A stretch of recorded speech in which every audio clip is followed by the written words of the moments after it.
Coming to you live from the JRE Tobacco Aladino Mobile Studios, it's the Cigar Pulpit.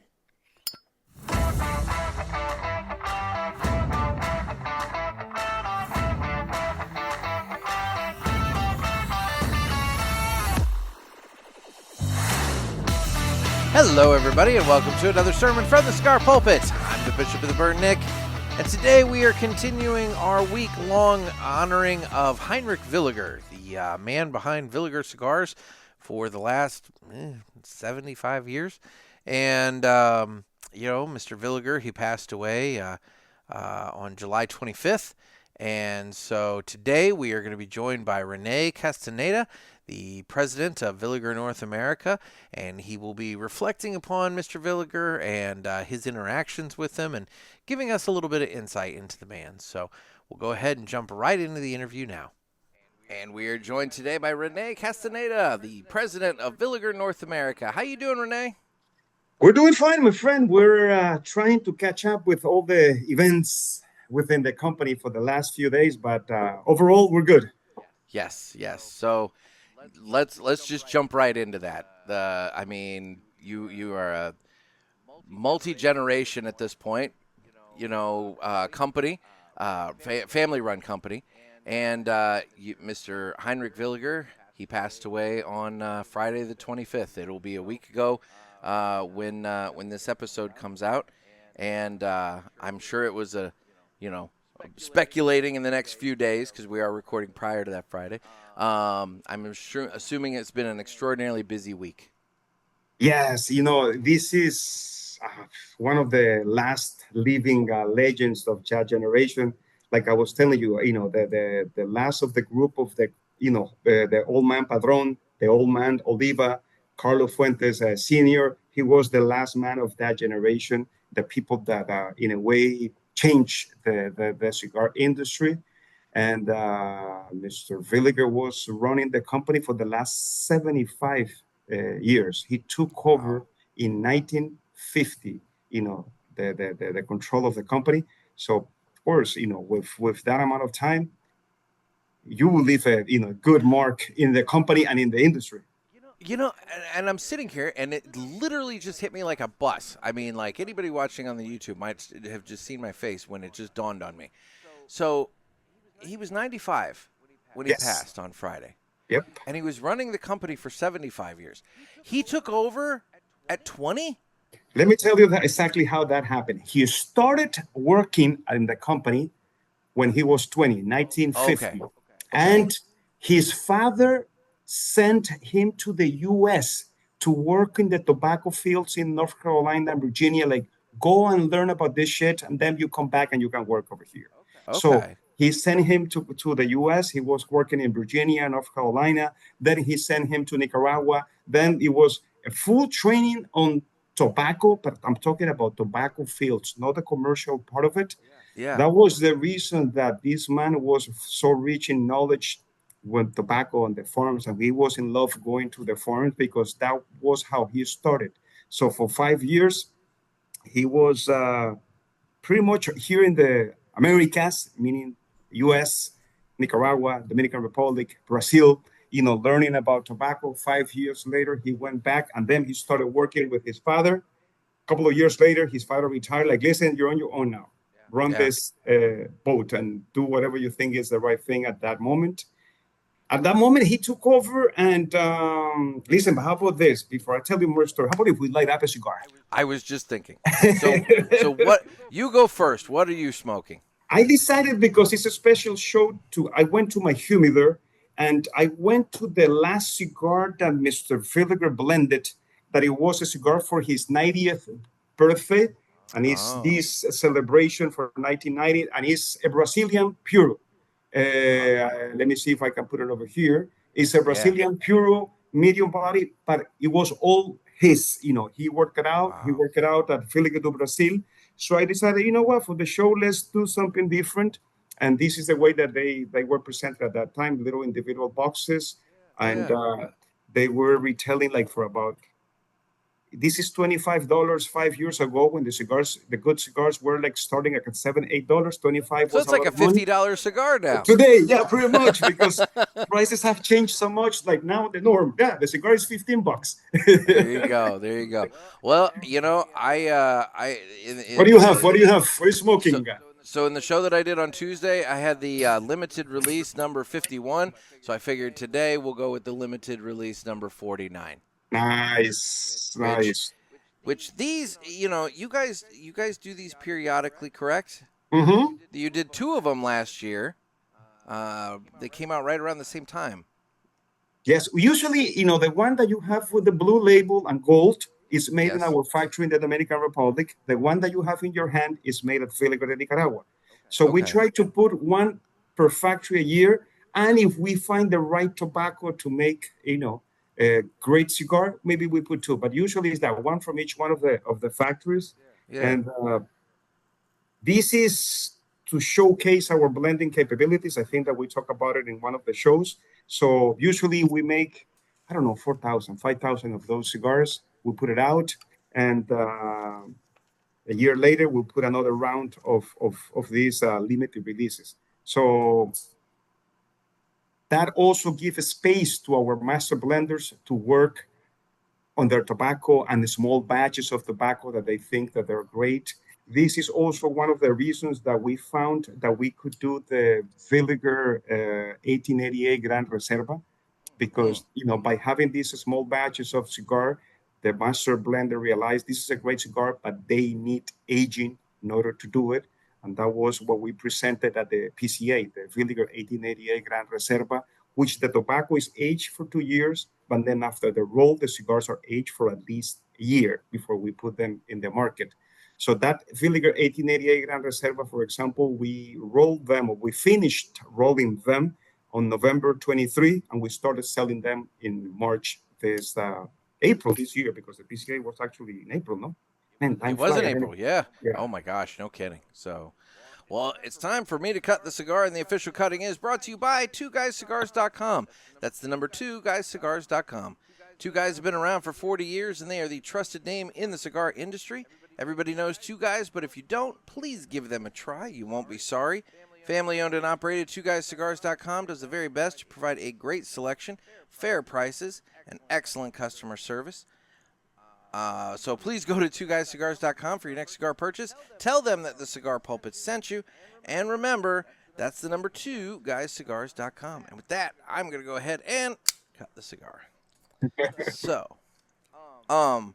So I was telling you that Mr. Villiger at that moment started working with a family.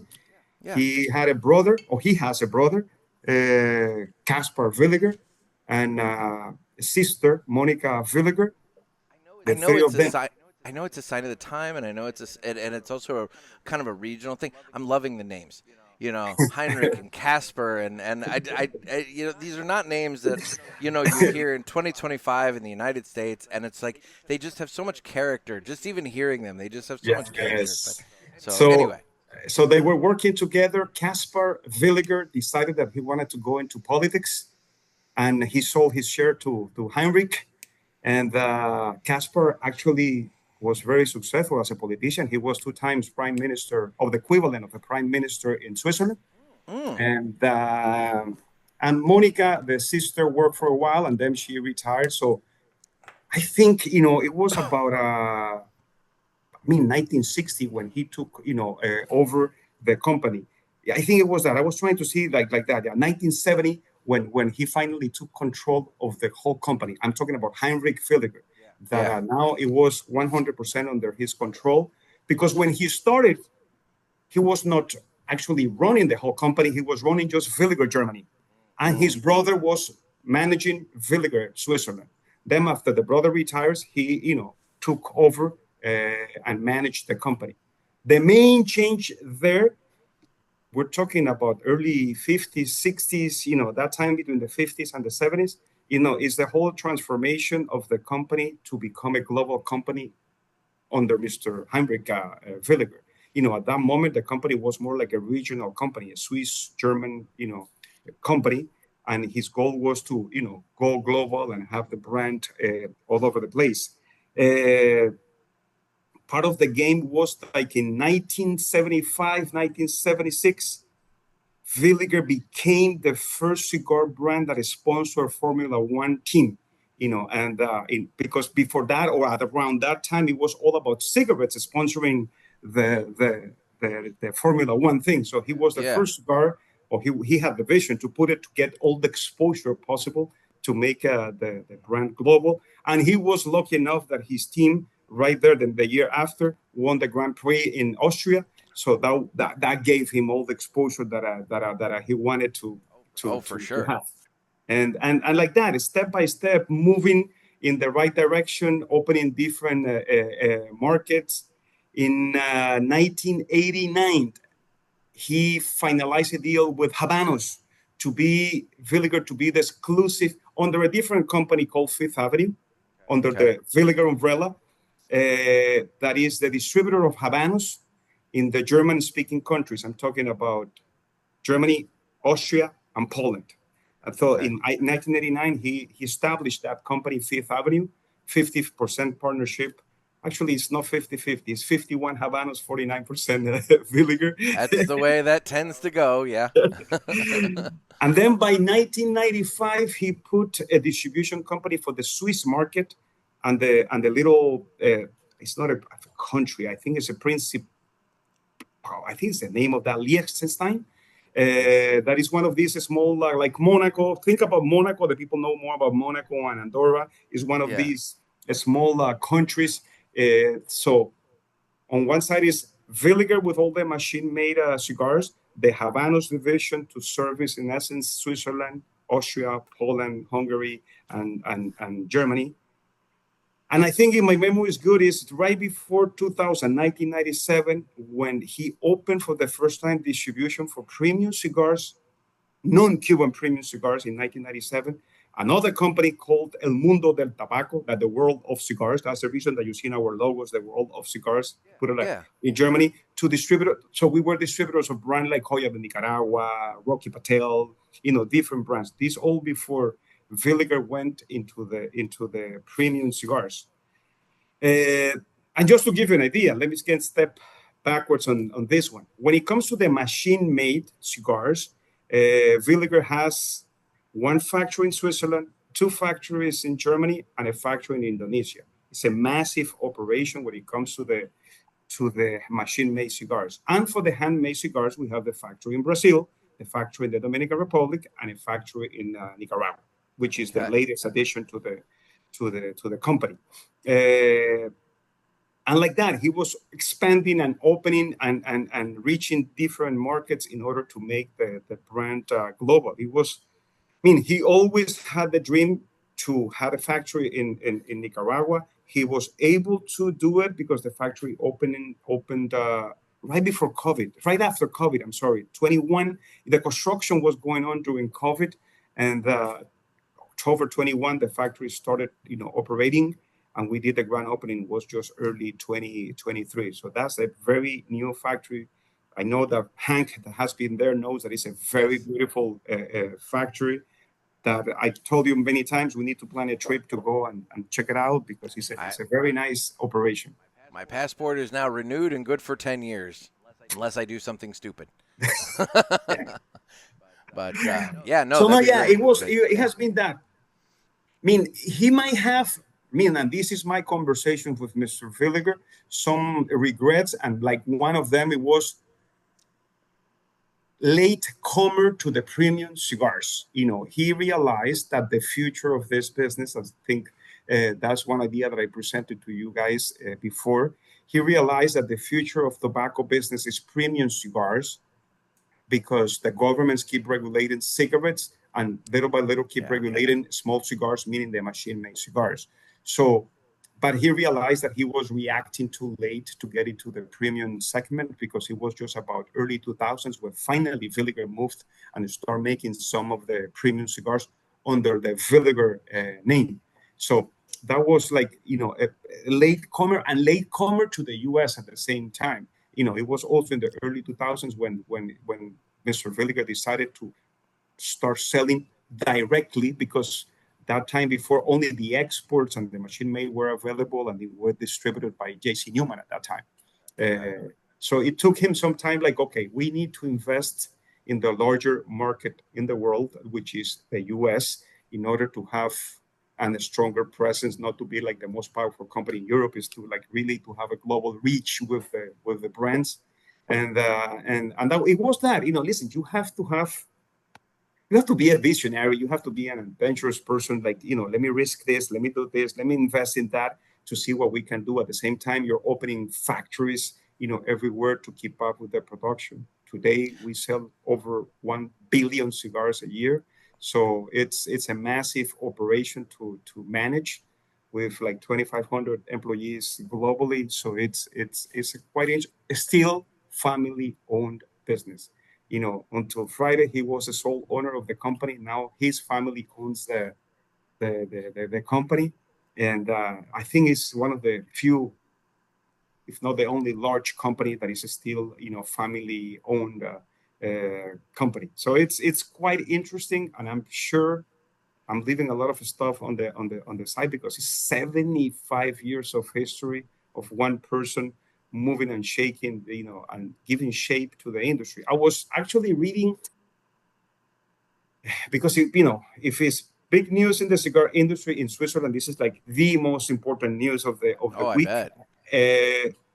And they were writing, and it was like Heinrich Villiger had the vision to take the cigarette technology and bring it into cigars to make machine-made cigars. He put together a workshop to adjust and to change the machines to be able that, instead of making cigarettes, to make the machine-made cigars. So that was kind of like his first major thing that he brought to the cigar industry. And it was like, we can do this, and we don't have to make all of them, handmade here in Switzerland and Germany. We can have machines to do this, and to to get into the mass production of those products. So that was part of the innovation that he worked, and he was always looking at, how do we do this better? How can we improve this? How can we make the brands more visible via making great products, via marketing, via combination of all the tools that you might have, to be relevant in the cigar business. But one of the things that strikes me is that, as much as a pioneer and as much as a ambitious man as he obviously seems to have been throughout his career, your conversations you and I have had about the vision and the direction that Villiger is taking in the United States with growing the brand tells me that he also was not only realistic, but he wanted to do things right. Because one of the things that you and I have talked about is kind of the slow growth of Villiger in the United States, as you have to do it. You can't just blast it out there. You have to build the relationships with the consumers, with the retailers, and grow it organically to make it bigger. You're not going to come in and be like an overnight success in 1 year. It's like, my notes said that you guys started with the premium cigars in the United States in 2016. So listen, it's it's sorry to interrupt there, but he was, just to give you an idea, my meetings with Mr. Villiger, it was never with a report in front of us. He wanted to tell me, to listen, tell me the story, tell me what's happening, tell me what can we do to support what you're doing over there, because this is a long-term commitment to that market. Because, as I told you before, the goal is not to be the flavor of the month. The goal is to be part of your regular rotation in your personal humidor. That's really our goal, that you always have a couple of Villiger cigars in your personal humidor. And that doesn't happen overnight. No. That takes a while. Yeah. It takes, and you make mistakes, and you put blends that you might think that they're great, but the people don't receive them as well, and some of them will surprise you. So it's a give and take on all that. But that was, he understood. He had a clear understanding that this was going to be the biggest challenge to break into the U.S. market, but it wasn't, let me impress these people with money or with marketing. Now, let me do this, I'll understand the consumers. Let me see what we can do. Let's go step by step, establishing a good foundation for the brand for the future. and then we can go and do crazy and stupid things. But for now, let's make sure that Like, come and hang out with me. yeah, let's go to the PulpitFest. Let's There go you to the go. Yeah, that was Uh, that was. Let me give you a story. So one time, uh, I'm over there in Switzerland with him. No, and we're having a meeting and we're talking, little coffee, and the sales manager from Germany was there with us in the conference room. But some people are stupid, and you cannot blame them for stupidity. But it is what it is. The guy from Germany, you're talking to this man that is like a legend in the cigars, and this guy is vaping. Like, come on, like you cannot be oh that stupid. no. You can be. And Mr. Villiger told me, Mr. Castañeda, I have these 22-year-old cigars in my humidor. Would you like one? Yeah, for sure, man. Like, let's go for Yes.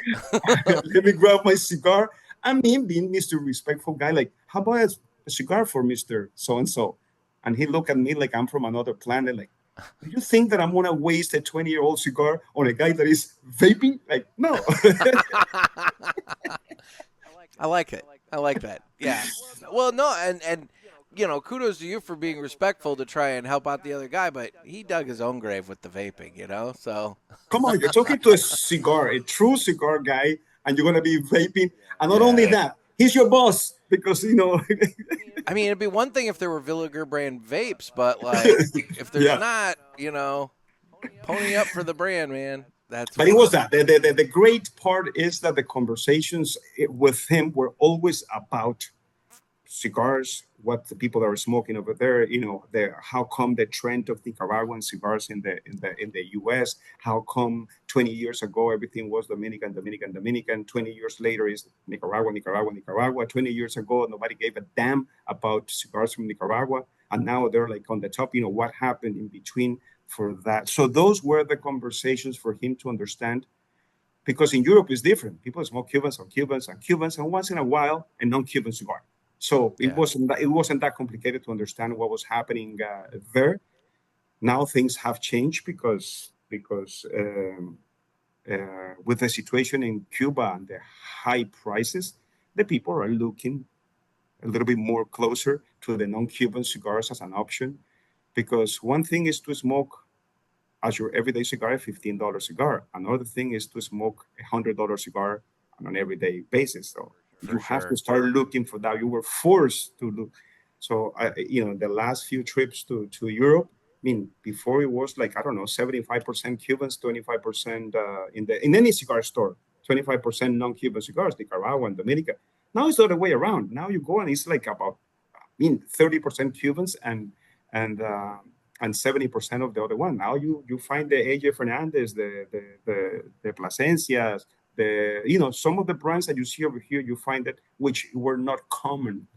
I think that the only brand that you don't find much is Padron, just because Padron cannot even keep up with the US. So that's valid. That's a different story. But it's that for him was quite interesting to understand the synergy, the dynamics of the U.S. market and how competitive it was. So it was, for me, it was a great 10-year learning experience, because you're talking to a man that more than telling me what to do is like, what is it that we have to do? That was what I learned from him. He was only like, okay, what do you think that we have to do now?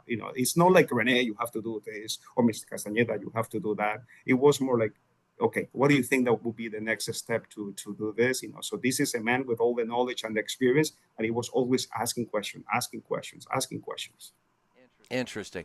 Well, and I would assume that those questions and obviously the answers that came with them, helped, because as you're saying, with this changing shift of the balance between the Habanos and the New World cigars in Europe and these other areas, the knowledge that he's getting from having come into the United States and starting to get to know our palates and consumer actions and things like that, where we don't have access to the Cuban cigars, might give him some level of knowledge and insight into maybe what is happening in Europe, to where what those consumers might be looking for, since they don't have they have access, but they don't have the financial ability to be smoking it as frequently. Listen, I remember one of the first few trips And I heard this statement from Mr. Villiger, like, do you think that the Cuban cigars are too strong for the Americans? And I thought that he was kidding, but he was not. I said, like, Oh. wait a second, let's dissect this conversation, because I'm assuming you are smoking or too many Cubans or just mild cigars, because Yeah. Yeah. I can give you some cigars that will put you to take a nap in the next 30 minutes. Uh-huh. Because, and especially remember this is about maybe 7, 8, 10 years ago, when the trend over here is who has the bigger balls to smoke the stronger, it's the strongest cigar. It was strong for the sake of being strong. So Yeah. that's when I decided, okay, you know what? I need to do this better, and I need to bring him cigars for him to try different things, because his perception, Cubans are too strong. We need to make milder cigars I was and gonna that's the say reason. That's the reason Villiger that you makes see most. stronger cigars. But because now we started, with Oh, okay. that, he understood with this. Just to give you an idea, before, and I don't want to give credit to myself, I have to give the credit to Mr. Villiger. Before my time, all the premium cigars started in Europe, and then we brought it to the US. Mm. Like, just to give an idea, this is the first time that the cigars that started over here. I mean, the first one was the Villiger Miami. We made it over here, and he said, like, you know what, we need to bring this to Europe. And now this year we presented the La Capitana at the PCA and the Villiger 1888 Gran Reserva. Next month in Dortmund, we are introducing the same two cigars. So for the first time, we have switched completely.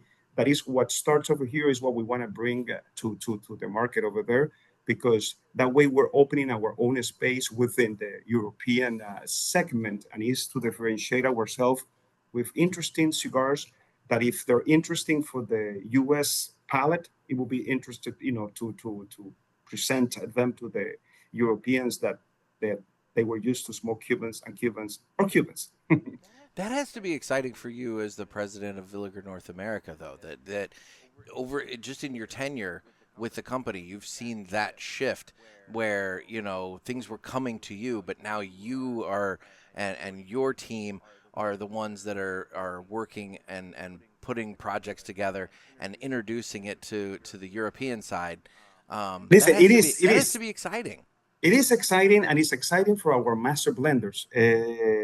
And that's the reason that we have small projects like the Villiger limited release that you were smoking, because these allow us to test the market in a fast, quick way with fast, quick feedback. Because it's not like we have to do a launching of the brand and prepare this. We have, the 50 retailers that we sell these products. They get it, they smoke it, and we get the immediate feedback, which one was good, great, or outstanding, in order to think, and give that feedback to our master blenders. It is exciting. It is exciting for them. And I remember many years, and I keep repeating this to our master blenders at the factory, show off. All I'm asking you is to show off everything that you can do. I'm not going to ask you what cigar I want. Of course, there is a specific projects I would say, like, oh yeah, we need a mild cigar, this price range, and we're looking for this. But in these limited releases, for example, all I tell them, show off, man. Just do whatever you think is great. Use the best freaking tobacco possible that we have, and do your magic and show off, all your knowledge in tobacco. So for them, it's super, super exciting, to do this type of things. And now getting the recognition to be exposed to the market. Just to give an idea, our manager of Villiger de Nicaragua, you met him. He was at the PCA. Yes. And I told the guys in Switzerland and Germany, you have to take this guy now to the fair in Dortmund in Germany. So because now the guy is the master blender of all these cigars that are coming over there. It's him that is doing this, not me. I just give the final blessing of what goes to the market, but I'm not the blender of these things.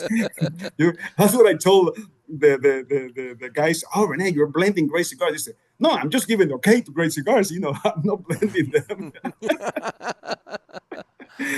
All I do is give the final okay when it goes to the market. Other than that is their job. But it's exciting times for us, and to give that freedom to the factory guys to elevate and to create and to fine tune. and I bring them cigars all the time. Like, you have to smoke the EPC Carrillo, you have to smoke the Aladinos, you have to smoke what the other people, because that will tune you up to what the market is accepting and is smoking and is enjoying these days. And it's not to copy them, it's to understand, because you will know the US palette, but you have to create your own identity at the same time. So it's not about copying any of them. It's understand that this is what the people are enjoying the most, that they're smoking, they're having a great time with these cigars. That's our aim. That's where we need to go. At the same time, the people pick up a cigar and say, like, okay, I know that I'm smoking a Villiger cigar. That create that identity, which is a process that is difficult, that is slow, because I want you, Nick, in a few years, without putting a label to, I know that I'm smoking a Villiger cigar, just by doing that. The same way that maybe today you pick up my father's cigar, and like, okay, this is Pepin 100%. I don't have to even look at the band and whatever that brand kind it of is. signature to it, Exactly. And it's that, create a foundation, but also creating an identity for the Villiger brand in the market. So it is exciting. It is super fun.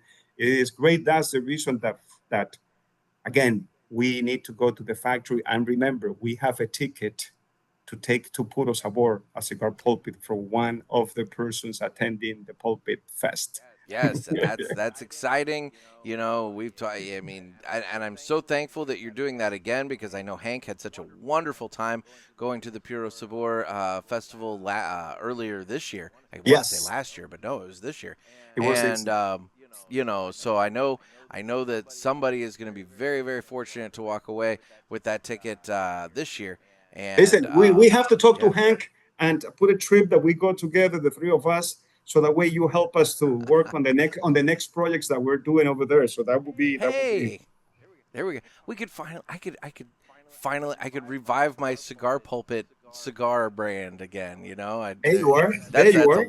That's a long story. It's a long story I'll tell you over a whiskey one day. At the factory. How about that? That's an open invitation to go to the factory. We need an excuse to go. So let's put that one as an excuse. Let's do it. There we go. So let's go back to Heinrich Villiger for a moment. So obviously over those 10 years, I'm sure you guys talked a lot of business, but there's obviously some moments where you can kind of sit and just kind of get to know the man a little bit. I mean, we're all in this because we all like cigars. Yeah. So we all have that hobby in common. But tell me a little bit more about him personally, like what your experience, what you learned, things of that nature. Like, the man, The man was in love with cars. I'm assuming he showed that by sponsoring a Formula One team. I was gonna say that explains the Formula One team. So he was always a very humble guy in a very fancy car all the time. Put it that way. That was his thing. But again, the idea was like, let's go to the bar at the corner, let's have a beer and let's have a cigar and let's bullshit around. It was a very easygoing, humble guy to deal with. Nothing pompous, nothing, don't give me all this bullshit, Rene. Let's talk about, listen, first meeting, I'm at the first board meeting over there. I'm presenting the results from the first year. I never forget this one. So I put all the goals and the whole thing, and I'm showing the results. And then I'm giving all kind of bullshit excuses why I didn't do this and why I didn't do that. And he looked at me and says, Mr. Castañeda, he was always extremely formal, Mr. Castañeda. Yeah. I don't understand your reasons for not accomplishing the goals. And I'm thinking, like, maybe I'm not explaining myself well. Like, what do you understand? He said, I don't understand because you put your own goals and you're not doing the goals. So, what's the point of this conversation? So in other words, I never told you that you have to do A, B, or C. You told me that you were going to do A, B, and C. And then you didn't do it. And now you're telling me why you didn't do it. Oh, shit. Well, without being offensive or without anything, it was like, that showed you, like, in a very humble way. He told me, don't bullshit the bullshitter. Don't overpromise crap that you cannot do. Wait, I was gonna say, I'm sitting here and I'm thinking, I don't know if that's high pressure or low pressure, because like part of me would be sitting there going like, wow, well, cool. He doesn't have these expectations, but the other part of me is like, oh shit, he doesn't have expectations, but that means I still got to come through. I got to come through. So like now it's even worse, you know? No, So no, and that's the reason that disciplined me more to make sure that when I was presenting the plans for next year, that they were aggressive but realistic. Like, listen, I can yeah. do this, and by doing A, B, and C, and by getting this support from you, I'm going to be able to do this. It wasn't just over promising and under delivering. I needed to make sure Yeah. that there was a balance because I was accountable at any given time in a very subtle way. I was always accountable for whatever good, bad, or ugly thing that I was doing. So so I'm gonna be a nerd for a moment. I'm a Star Trek guy, and what you're describing to me is there's a moment in one of the many hours of Star Trek out there where Scotty, you know, the engineer of the Enterprise, you know, the miracle worker who always said, you know, it's going to take this long, and Captain Kirk says, you know, you've only got this long, but he always manages to pull it off, right? And Scotty's talking to somebody, and he gives him the secret. He said, whenever the captain asks you how long it's going to take, he said, tell them it's going to take 3 times as long. That way, when you get it done in a third of the time, you're a miracle worker. And so what, you know, so there you go. When you're coming up with your plans, you know, it's like we can accomplish this, knowing full well you can accomplish twice that. So then when you accomplish twice that, René's a miracle worker. No, this guy is a genius. This guy knows what he's doing. He knows the market. He knows the market. There you go. He knows the market better than anybody here. No, listen, again, he was a very humble man, very visionary, very curious about tobaccos. And I remember when we went to Cuba together for Festival del Habanos. And listen, I'm assuming I was with the man. He's one of the distributors, you know, one of the first distributors that Habano had in Europe. So, of course, I got all the VIP treatment that you could imagine that you could get in Cuba. Oh, yeah. And it was like that. He was always like with the guy respectful. He was not expecting all this to be done for him. Like, no, and to the point that he told that I don't need to go to that club. All I need is to sit down over here and have a cigar. That's pretty much, I remember one of the answers. All I need is a cigar. I'm tired. I need a cigar. That's it. Cut the BS. I don't need all these protocols and all these bullshit and things that you wanted to give me. I just want a cigar. And that takes me to the story that you know that when for his 90th birthday, when he made this cigar, Habanos made a cigar for him. It was a Ramon Allones Sir Henry edition.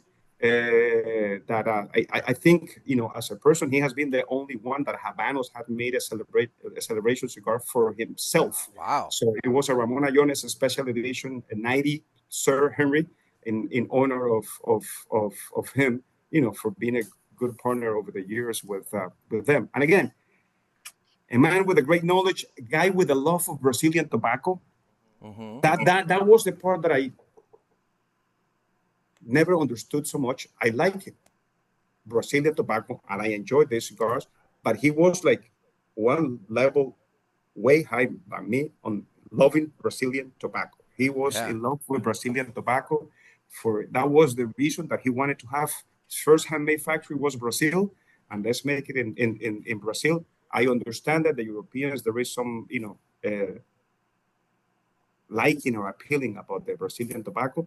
But that was one of the things for him, Brazilian tobacco. I'm telling you, the last cigar that he blended, the one that I'm telling you over here, Brazilian Puro, 100% Brazilian tobacco, with the Connecticut wrapper, Connecticut seed grown in Brazil. So it was quite interesting. He was always telling me, if you hear about any new country that is farming tobacco, I want to go there to check it out. You know, I'm always curious about these new tobaccos. Like he was, you know, he couldn't make it to Peru to see now, you know, the new trend. There is many blends that are using Peruvian tobacco. And lately there is, you know, he was always asking me about this. You want to go to Peru and check it out and tell me the story, at least, you know, what's going on with this? Because, you know, the last few years we heard about tobacco in Paraguay, but I've never even been ever in my life in Paraguay. Even as a Latin American guy, I cannot even pinpoint where Paraguay is in the map. Geography was never my strong suit, so I get it. I get it.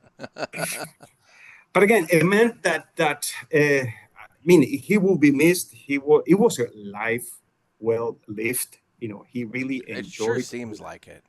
Enjoy his thing. He was able the last 6 months. He pretty much were getting disconnected by the end of last year. His daughter was taking over the realms of the company, and he was just going a few hours to the company every day. The last couple of months, he stayed at home. He didn't. The advantage is his daughter. It's a medical doctor, so she was able to manage the situation that he always stayed at home unless it was an emergency. And fortunately, like I told you, he went to sleep on Thursday and he didn't wake up on Friday. It was a nice exit from the game. It's the way I want to go. I just want to go to sleep and just not get up, Yeah, so it's quite interesting. I have had a cascade of emails, messages. I'm not even a family member. I just happen to be the face of his brands over here. But it's amazing to see the recognition, the respect and the people wanted to honor his memory. It has been a quite interesting, few days for me, because I hope that I can have like a fifth of that when my time is out of here. But like a fifth, I'll be good with a fifth of that recognition. Well, I'm doing a week for 2 episodes for Heinrich between Tuesday and then now this one with you. So we'll at least match that for you. We'll at least match that for you.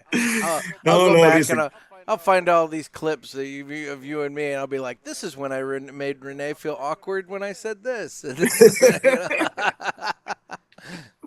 No, but listen, let's talk about a bit to the Cigar Pulpit, because it's coming less than a month, no?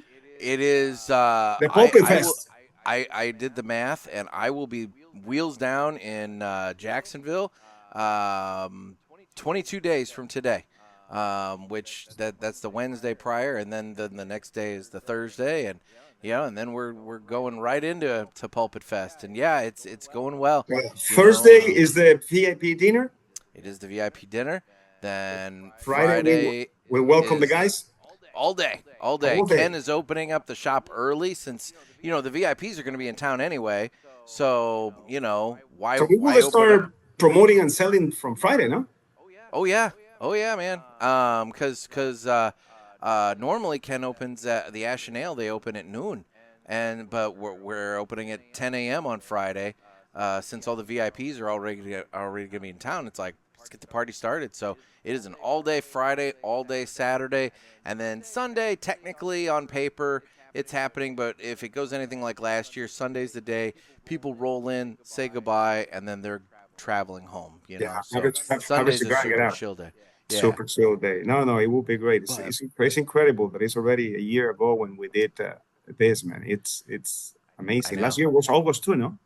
Was it August? Last year was August as well. I will just to give you a heads up, and I guess I'm also giving a heads up to all the listeners that are listening now. I think Ken and I are talking about the prospect of maybe looking at October for next year, so that it's just a little cooler. A little colder? So, yes. Just a little more pleasant weather-wise, Not a bad idea. Not a bad idea. It's it's a little hot. It's a little hot. Yeah, it is. You're in the middle of the summer and it's humid, but it's good. That is good. And then there is great beers at Ken's place. Yes, he's got all the beers, and I know he's been stocking up on that, and the wine, and he's got plenty of your cigars there, and Hector's going to be there, and then you're bringing somebody else. Why don't we talk a little bit about that? I know you had said listen. Another gentleman to help out. To honor the Cigar Pulpit, we decided to bring Alejandro Ocasio, which is our sales guy in Texas, which happened to be hired because of the Cigar Pulpit, because that was the connection that how I met him talking about the Cigar Pulpit in the Dominican Republic. So I told Alejandro, you know what? You should come this year. Now you have a year and some month working with us. It's about time that you show your face and thank the guys over there, because of them is that you have a job. Well, there you go. I love it. Now he was at PCA. I met him at PCA. He's listen, guy with a great knowledge, a lot of passion about cigars. He knows a lot, brother. You know, you listen to these Yeah. guys, like, to the point that even at the PCA the last day, I told him, Alejandro, I mean, I want you. Remember that at that point I was losing my voice. I told like, I Yeah. want you to do all the interviews now today because you're good at this BS thing, you know, and giving interviews and talking about cigars and all the beautiful stuff. That's what I mean with BS, beautiful stuff. Beautiful stuff. Okay. Okay. I will remember So that. That's a good one. I like that. Yeah. he's great. He has a lot of knowledge about cigars. He's a guy, and he's very young. I think Alejandro must be like, I don't know, 26, 27 years old.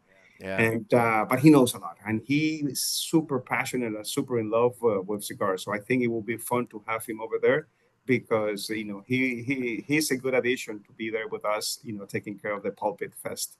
He's going to get along great with all the parishioners and everybody. That'll be fantastic. And then I Hector's remember coming another back. thing that I have to thank you for. Yeah. Do you remember that last year there was this couple that owns a cigar shop in Texas? Yes. Okay. Ashley and I. It's so bad. I'm remembering her name and I can't remember. Her But yes, husband's name. because of you, you know, because of you, we have our brands in their shop, and Alejandro has been taking care of them. So you know, there is a bunch of things, good things happening because of the cigar pulpit, the pulpit fest, and all the good stuff. I love it. I love it when people just come together and everybody can benefit from it. That I've talked about that with you with this event before. How it's a nice little circle where you guys you sponsor the event, which obviously benefits with me and the show. I'm able to put on this party for my listeners to where they get to hang out with all you guys and have a nice time. They come in and buy cigars from Ken, which benefits Ken.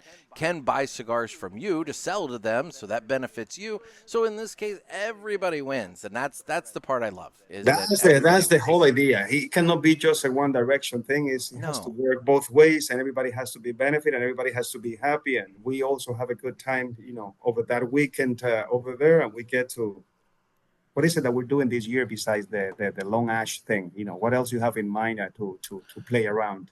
I've been looking at that, and so I did an episode a little while back, and I'm gonna have to dig back and find it with my friend Noah, and Noah was there last year with his lovely wife Alicia, and we went over. I asked AI to give me ideas for cigar-related games so that we could do like Cigar Olympics.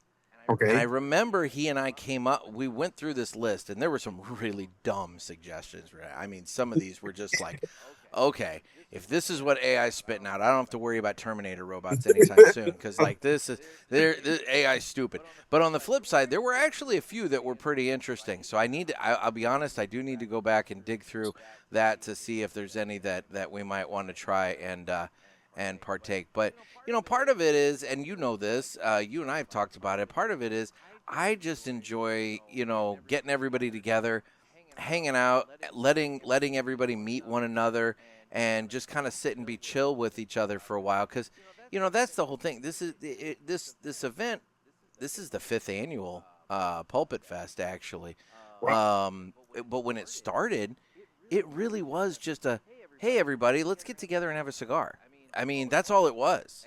And you should keep that essence because I think that's what made it last year cool. There was no pressure. We had a couple of things going on, but if you want to just sit and chill out and have a cigar and nobody has to do the games if you don't want to do the game. Now, I might sit there and be like, come on, do it, and bug you a little bit. But like, at the same time, nobody has to do any of this stuff if they don't want to. Listen, and it's a good atmosphere, nice group of people. So it's fun, and that's the part, to be relaxing. It's a weekend to relax, to smoke cigars and have a couple of beers and for sure talk and trying to fix the problems of the universe.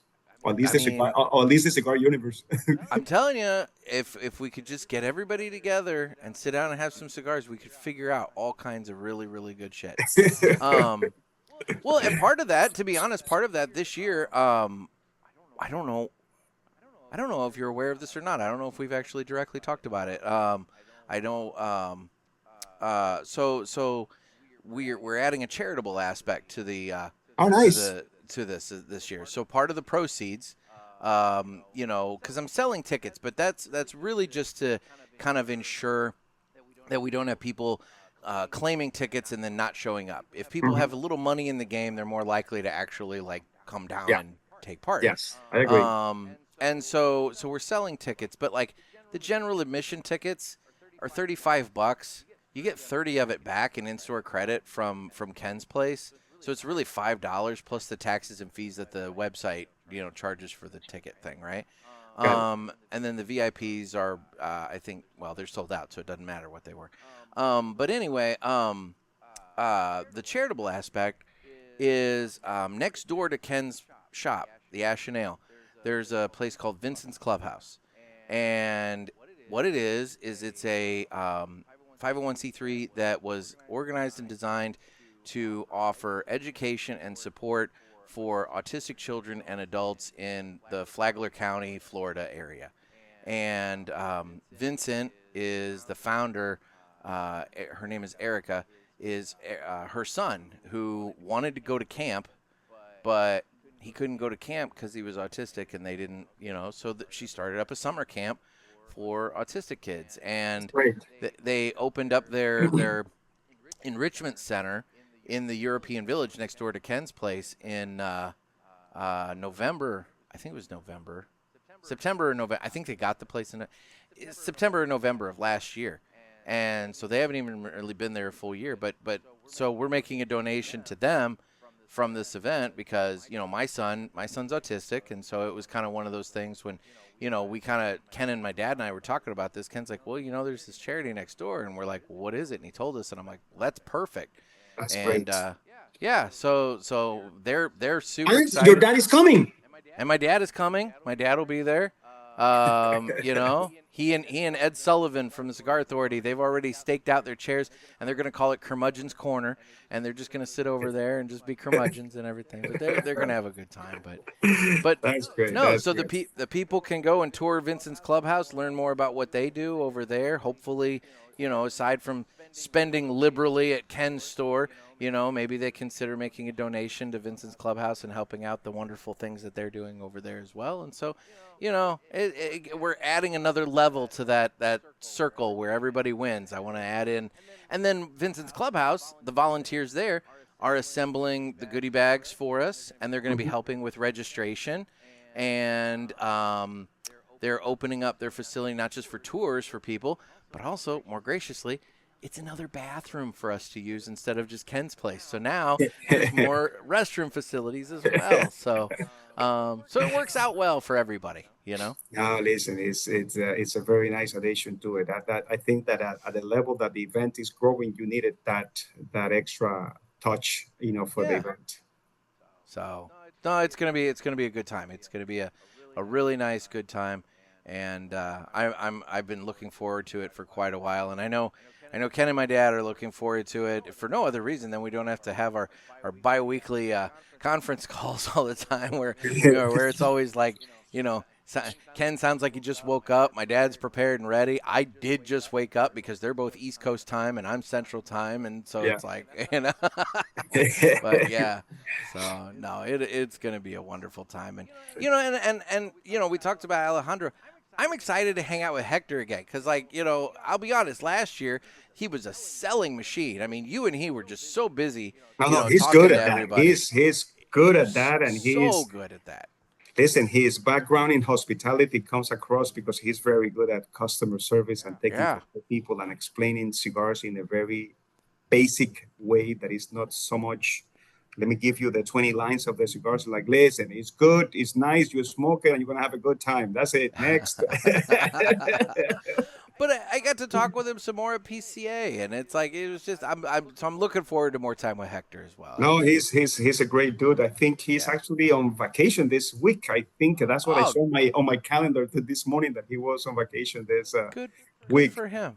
Listen, he needs to work hard and them to rest a little bit. He has 6 kids, so he has a lot of, mouth to feed. Oh, my God. Well, that's working hard at home, too. I mean, my God, yeah. Dude. That's what I told him. Maybe you shouldn't take vacation. You're dangerous. You need to get out of your house. Or if you are going to take a vacation, not for nothing, just my personal opinion. You can do what you want, Hector, but, vasectomy. No, I love it. You know, and I think it's great. You know, I like when nice people have big families because there's so. I encounter many people with big families, but sometimes you're just like, man, I wish it was Mhm. not. Yeah, like maybe not. We shouldn't be Maybe not. spreading too much this kind of people. Oh, great. No. Oh, It's gonna be fun. It's gonna be a good time. And that was the reason that we wanted to add Alejandro to the team to come and have a good time with us over there. no, that's fantastic. And again, I really want to deeply thank you and Villiger for your support of Pulpit Fest. I mean, you guys are the best partner. You know, every time I ask you, like, hey, you know, do you want to do this? You're like, yes, let's do whatever. Let's make it happen. Let's blow it up, bigger, badder. What do you need from us? And I think it's so Listen, wonderful. So the cigar pulpit has been a great tool for us to get to your listeners, to get to the consumers, to make the people familiar with the Villiger name. to So find an employee. to find an employee. I will never. That's one I'm going to hang over. I'm hanging on to that chip right there. It's like, you know, Alejandro, you know, you got a job, but I got myself a little poker chip in the pocket with that one there, buddy. So that's awesome. I love that. So, Great, man. Great. that's great. Well, let's do. Let me see. Let me make sure I hit the right button. Let's do this now. I did. It's time for the Villiger Cigars Entertainment Report. Brought to you by Villiger. Villiger Cigars, one of the leading cigar and cigarello manufacturers in the world, founded in 1888 and still family-owned and operated. Head over to VilligerCigars.com and check the store locator to find a shop near you that carries them. We guarantee that Villiger Cigars will be a wonderful addition to your humidor and cigar rotation. So speaking of Villiger Cigars, we haven't even touched on the cigars that were smoking here. So tell me a little bit about that 90th birthday cigar that you're smoking, the Brazilian This is I would say a medium body cigar. Has that little sweetness of the Brazilian tobacco. Great blend, smooth. I mean, again, it has been aged for more than 5 years because I'm pretty sure these were made like in 2019. This, by the way, this was one of the parties that never happened because it was COVID. We were supposed to have a big party for Mr. Villiger, but then COVID came, and you know the rest of the story. And so, great cigar. Again, medium body, creamy, a lot of texture into the cigar with a little touch of sweetness. So it's a good one. The blend 49. So I smoked the 51 on the Tuesday show, and so I'm kind of trying to remember back to that to compare the two. This one it's definitely a stronger body. I would say it started off as more of a medium, and as I'm going, it's incrementally increasing. It's not like I wouldn't say it's necessarily.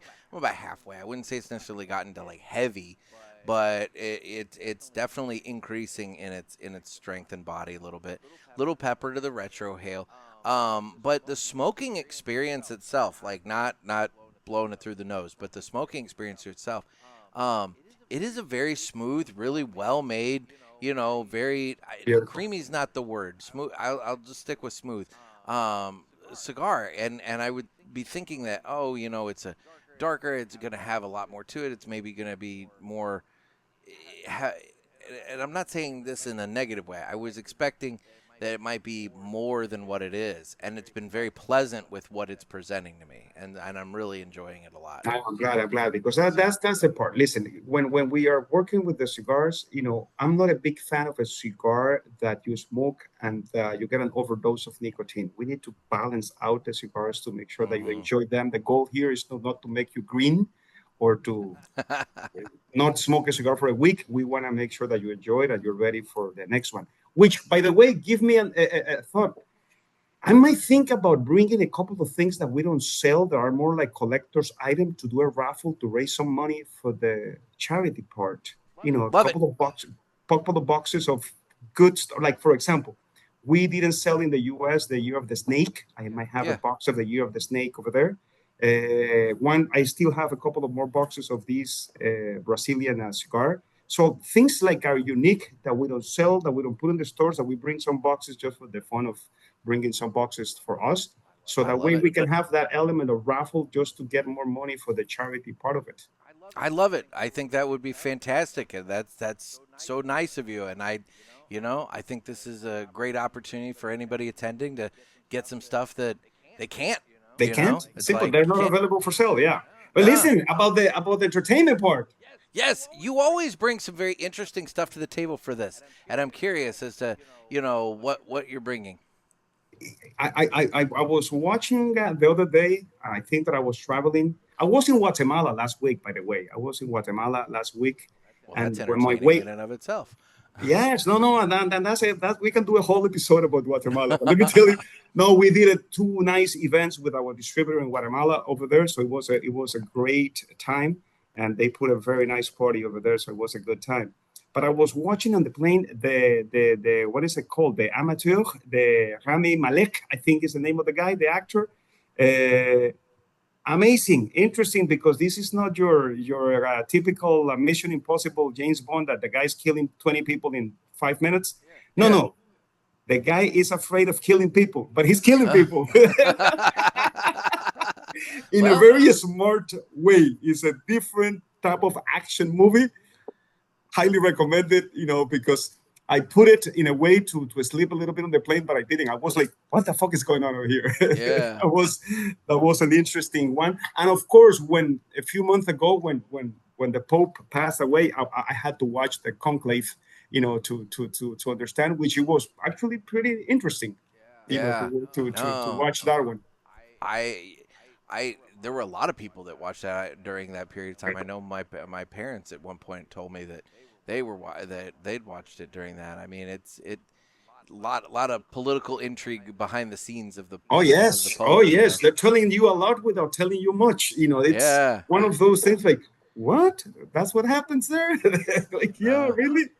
And then we have an American Pope for the first time. An American Pope, yes. We just need now a cigar guy to be a Pope. There we go. There we go. Now we will start fixing the problems of the world. Spreading the good word. I love it. I love it. I read this book, Unbroken. You always bring books, and I love that because, like, normally when I do this, people are always like, TV, whatever. But you bring books, and that I love that you do that. So, Unbroken. Unbroken. Laura Hildebrand is the name of the author, and this is the biography. It's sort of like a biography of the Second World War veteran. What's his name? Louis Samperini. He was a rock star, Olympic rock star, track Olympic guy. And of course, he was becoming famous right before the Second War.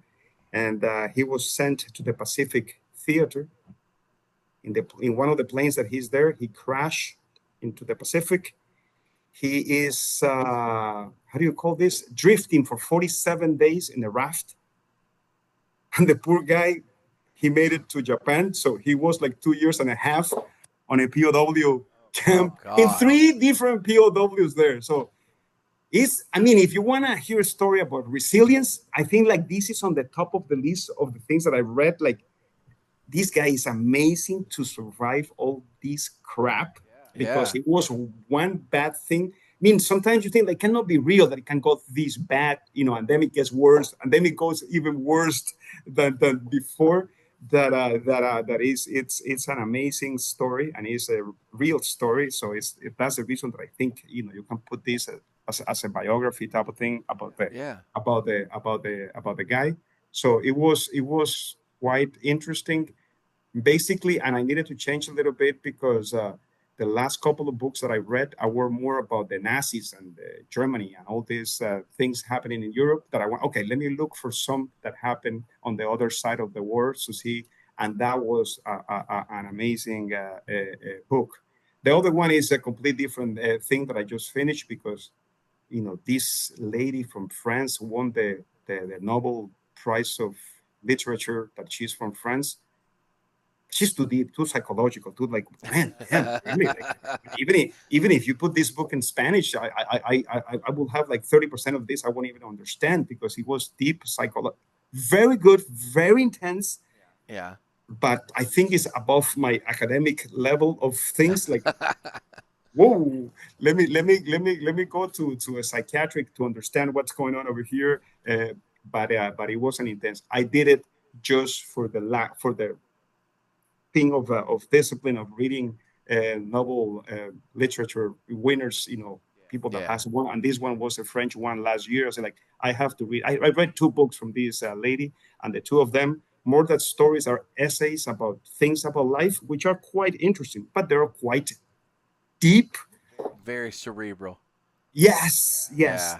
I mean, I think that the only way that made me survive that book and understand it is because it's written by a woman. Nothing bad about that, but you have to understand a little bit woman to understand what's happening over there. I was raised with 5 sisters, and in my Okay. house is my wife and 2 daughters. So I've been surrounded by a lot of women in the I was gonna whole say you've whole had a life. lot of women in your life. Yeah. So that maybe made it okay. But it was deep. But the one that I highly recommend, Unbroken, Laura Hildebrand, great book. Okay. And I think no, there is a movie about the book.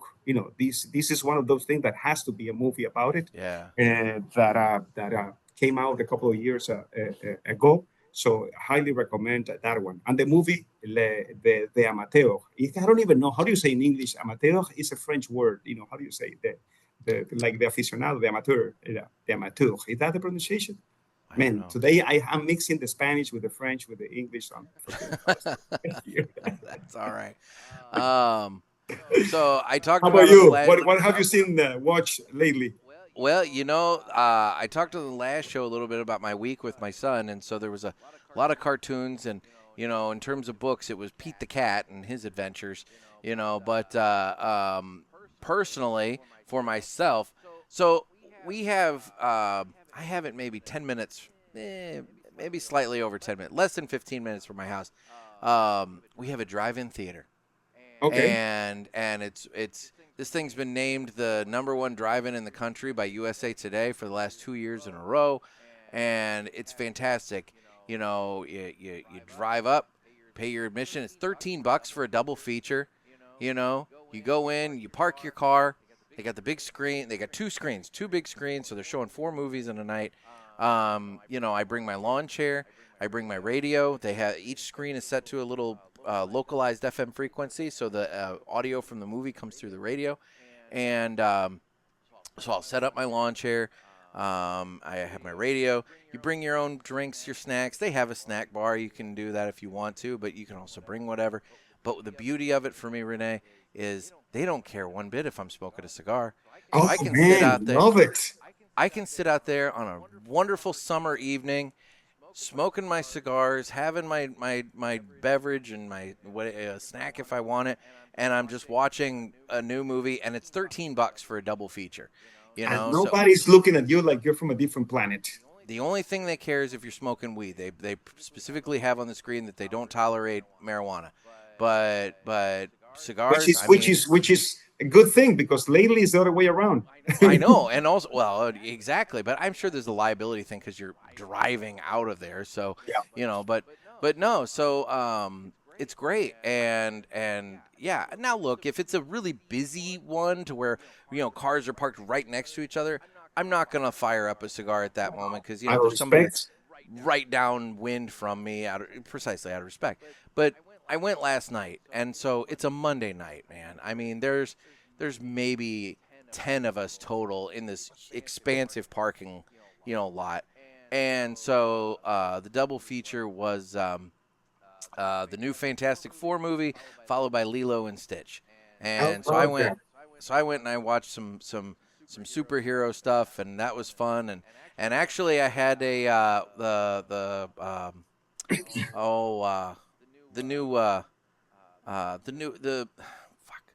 Caribe?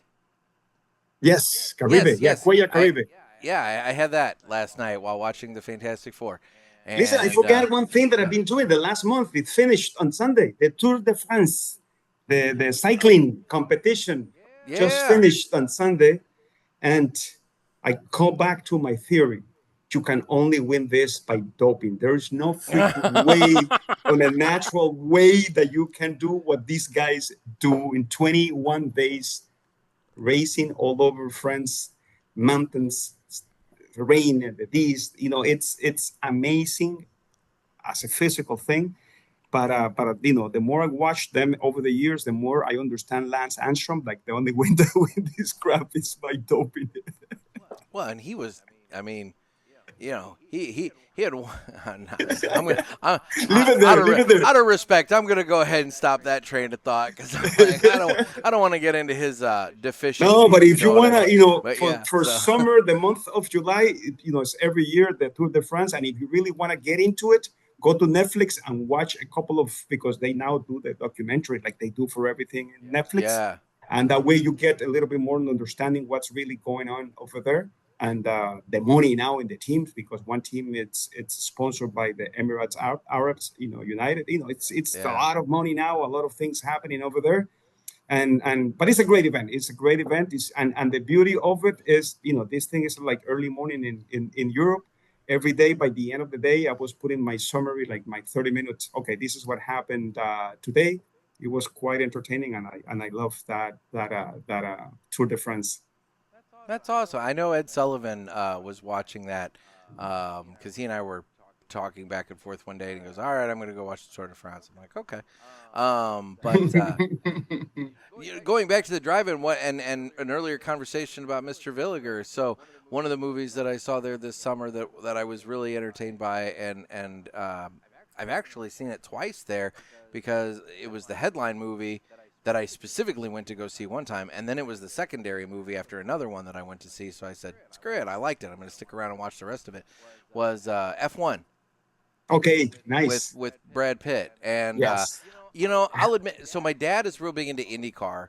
He likes F1 too. But for whatever reason, I've gone to IndyCar races with him, but I've never really looked into F1 really myself. So for a novice, somebody who doesn't really, I know like this much about racing in general. So like, same here. We're the same boat. Okay. So like, I don't really know F1 other than cars go fast and somebody wins, and there is a lot of money. A lot of money. But like, what's so fast? But this movie did a really good job of spoon feeding you just enough to where like at no point did I feel like it was overwhelming. But at the same time, I was sitting here going like, my God, I understand how there's a team behind this now, how it's not just like the driver gets in the car and does things and goes fast. It's like, there's so much math and science built into these vehicles, and the strategy of working with the tires on the various tracks and the temperatures of where these tracks are located and things of that nature. It was really, really cool. It was a good movie. I have to watch it. I have not watched it, so I have to put it on my list to watch it. It was fun. I mean, look, is it going to win like, Best Picture? No. It's plot-wise, it's a summer movie. It's but spectacle-wise, for visuals and cool stuff going on, it was a good movie. I liked it, Nice. So nice. It was fun. So good. Well, there we go. So, well, dude, I really want to thank you for taking time out of your day. I'm confident that you guys are just busy with all kinds of stuff, all sorts of planning. I'm sure there's probably all sorts of, it sounds like based upon what little bit I was able to find, the press release and various things. And let's be real, not that I'm saying that, like, he wasn't in great shape and you guys knew for a long time, but, like, let's be real. He was 95, so there obviously had to be some planning in progress about, succession and everything. So, I'm sure that the wheels didn't come off on Friday, No, listen, this is what we call in soccer terms. He was already in overtime. The game was already over, and they gave you some extra minutes to play. This is the case, and listen, he passed in his house. He was surrounded by the family. They knew that this was coming. The succession plan was in place since last year or the year before. With these kind of estates that you have, it's a lot of planning go behind all that. For sure.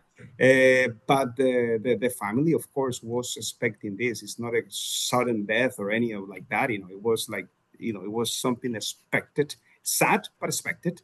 And again, thank you so much for giving me the chance to honor, this hour or so, an hour and a half already. Mr. Villiger, he has been a great mentor, a great educator for me, and to, in a way to understand the market in a better way that is not in a day-to-day thing, but more to have a vision of we're trying to accomplish that, and this is the way that we're gonna go, and it's a step by step.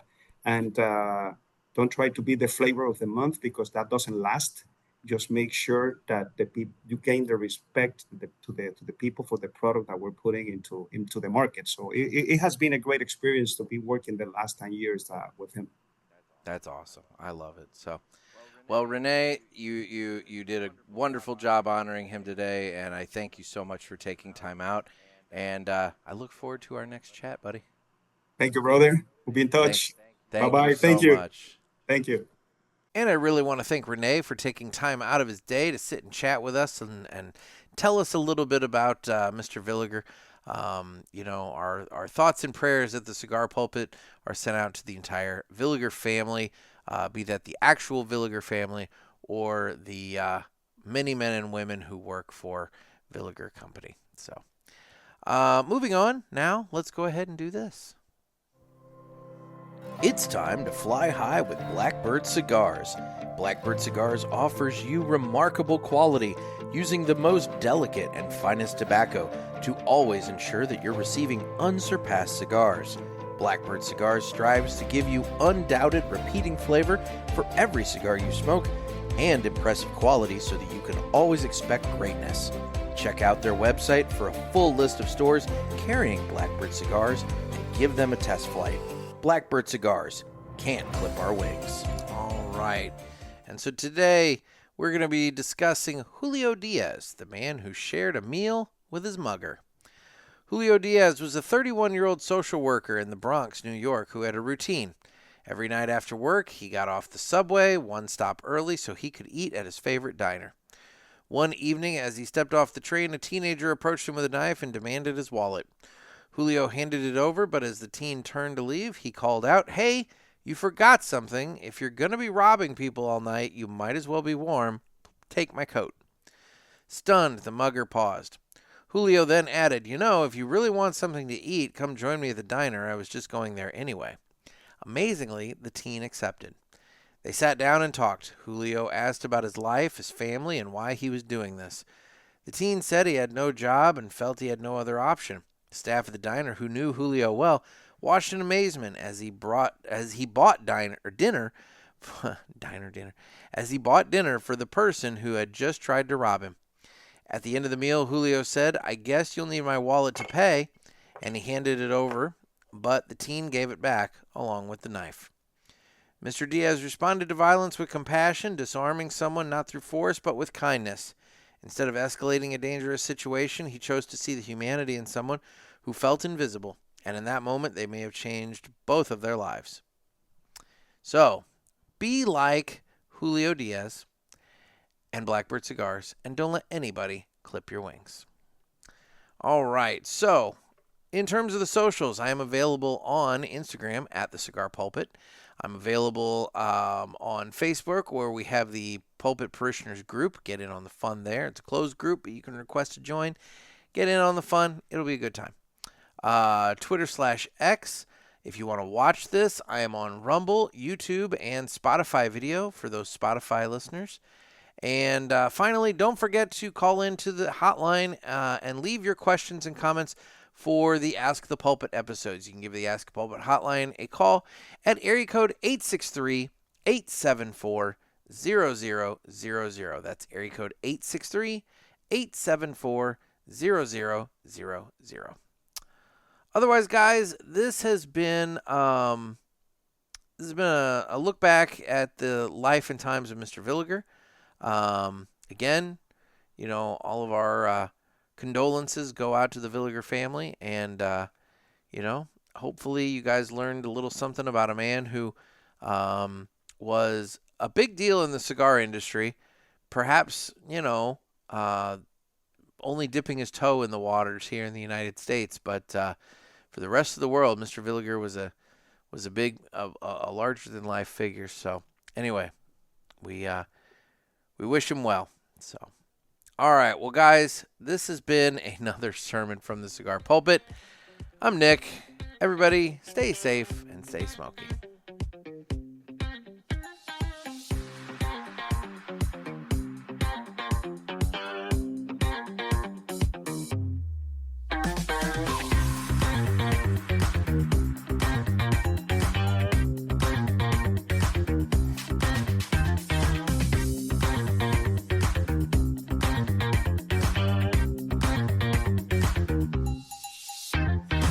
And Godspeed to my Uncle Richard. We lost him this past week as well.